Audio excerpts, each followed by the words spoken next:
জি, তুই ৮ নম্বর বউ। সবাই আমাকে একটু পারিবারিক গল্পতেই বেশি দেখতে পছন্দ করে। একটু ঘরের মেয়ে বা পাশের বাড়ির মেয়ে বা ঘরের বউ লক্ষ্মী তো ওই জায়গা থেকে আমার বৌমিয়ান ঘোরা আমার জন্য ডিফারেন্ট একটা প্রজেক্ট। কারণ দেখা গিয়েছে ট্রেলারে যে মানে খুবই চঞ্চল, খুবই মানুষ যেহেতু আমাকে নিয়ে কমেডি কাজ করেছেন, সেটা রেসপন্সও ভালো পাচ্ছি। তো ডিরেক্টর বুঝে আসলে কাজটা করতে হবে। চরিত্রের প্রয়োজনে ৮ নম্বর বউ হয়েছেন আসলে। আপনার আগে যে ৭ জন বউ আসলে ৭ জন বাঘাবাগি অ্যাক্ট্রেস যদি বলি আসলে, এবং সঙ্গে মোশাররফ ভাই অবশ্যই, এই এক্সপিরিয়েন্সটা বা এই জার্নিটা কেমন ছিল আসলে অভিনয় করা? আমার সাথে মোশাররফ ভাইয়েরই কাজ হয়েছে আর তানজি কাপুর। তো মোশাররফ ভাইয়ের সাথে আমার এটা আমার প্রথম কাজের অভিজ্ঞতা। তার আগে আমি অনেকবার নাটক করার জন্য কল পেয়েছিলাম, কিন্তু আমার সবসময় কেন যেন মনে হতো যে আমি মোশাররফ ভাইয়ের সাথে কাজ করলে একটু ওয়েব বলুক বা একটু ফিল্ম বলেন, একটু ভালো কোনো প্রজেক্টেই শুরু করতে চাচ্ছিলাম। ভালো গল্প, ভালো নির্মাতা ওয়েট করছিলাম। তো যেদিন ভাই আমাকে যখন বলে অমিতাভ ভাই যে তোকে একটা গল্প ভেবে ইম্প্যাক্ট ৮ নম্বর বিয়ে, আমি একটু সবার ভয় ছিলাম, কিন্তু আসলে অমিতাভ ভাইয়ের উপর আমার ভরসা আছে যে উনি অনেক ভালো একজন ডিরেক্টর, আর সাথে মোশাররফ ভাই।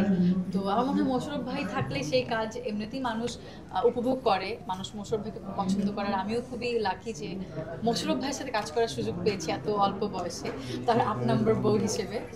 তো তো ভালো এক্সপিরিয়েন্স, আসলে ভালো, আর খুবই মজা হয়েছে। এটা দেখলে মানুষ বুঝবে আমার ডায়লগ আর মোশাররফ ভাইয়ের ডায়লগগুলো খুবই ইন্টারেস্টিং। এটা তো গেল বহুদিন ঘোরা উৎসব আসছে আসলে, বড় উৎসবে। আর সেখানে যারা কোয়ার্টিস্ট হিসেবে আছে তারাও আসলে এই প্রজন্মে যারা কাজ করছে তাদের অনেকটা স্বপ্নের ক্যারেক্টার এক একজন। আর সেই জায়গা থেকে আপনার দৃষ্টিভঙ্গি কেমন ছিল, কাজের এক্সপিরিয়েন্স কেমন ছিল, যদি একটু ছোট করে জানতে চাই উৎসব নিয়ে। উৎসব এই ঈদেই সিনেমা হলে আসছে, আমার দ্বিতীয় সিনেমা। সেখানে আরও অভিনয় আছেন জাহিদ হাসান, চঞ্চল চৌধুরী, অপি করিম, জয়া হাসান, আফসানা মিমি। তারা মানে তাদেরকে নতুন করে কিছু বলার নেই, তারা এক একজন লিজেন্ড মানুষ। তো তাদের মাঝখানে আমি উৎসবে একটা চরিত্র করার সুযোগ পেয়েছি। আর যেই চরিত্রটাকে ঘিরেই আসলে পুরো বলবো যে উৎসবের কাহিনী। তো আমি করেছি বেসিক্যালি আফসানা মিমির ছোটবেলা। তো আমার বড়বেলা হচ্ছে আফসানা মিমি। আমার অনেক পছন্দের আসলে চেহারার দিক থেকে, গঠনের দিক থেকে অনেকটা আমার অনেক পছন্দের একজন আফসানা মিমি। তো আমারও ভালো লাগছে যে তার ছোটবেলার চরিত্র আমি করেছি। আর উৎসবটা এখনও যেহেতু কিছু রিলিজ হয়নি, মাত্র আমাদের কাস্টিং অ্যানাউন্সমেন্ট হয়েছে, কোনো ট্রেলার বা কিছু আসেনি, তাই আমি বেশি কিছু বলতে পারবো না। কিন্তু আমি বলবো উৎসব একটা পারিবারিক ছবি, যেই সিনেমার ট্যাগলাইনই হচ্ছে পরিবার ছাড়া দেখা নিষেধ। তো আমি সবাইকে বলবো অবশ্যই আপনাদের পরিবার নিয়ে এই সিনেমাটা দেখবেন, একা গিয়ে দেখা যাবে না। হ্যাঁ, তাণ্ডব নিয়ে তো অলরেডি তাণ্ডবের ফোরকাস্ট দেখেছি, অনেক ভালো লেগেছে। ইভেন আমি সাকিব ভাইয়ের মানে সাকিব খানের ওই যে ফোরকাস্টের ভিডিওতে আমি কমেন্টও করেছি। আমার কাছে খুবই মানে ওনাকে যতই দেখছি ততই মনে হচ্ছে যে সে নিজেকে বারবার চেঞ্জ করে, নিজেকে ভেঙে নতুন একটা জায়গায় সে নিয়ে যাচ্ছে নিজেকে।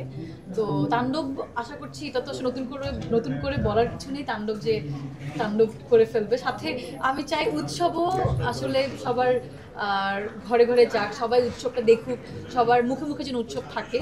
তো ঈদে আসলে শুধু তাণ্ডব উৎসব ছাড়াও নীলচক্র আসছে, ইনসাফ আসছে, আরও বেশ কয়েকটা সিনেমা আসছে, টগর আসছে। তো এগুলো সবাই দেখবে। বাংলা সিনেমা যেহেতু বলা যায় যে সুদিন ফিরে আসছে, তো বাংলা সিনেমা আমাদের সবাই আমাদের যদি সাপোর্ট করা উচিত। আমরা যদি বাংলা সিনেমাকে সাপোর্ট না করি তাহলে হচ্ছে যে আসলে পিছিয়ে যাবে। তো আমি বলবো যে সবাই প্রত্যেকটা সিনেমাই দেখবেন। Thank you.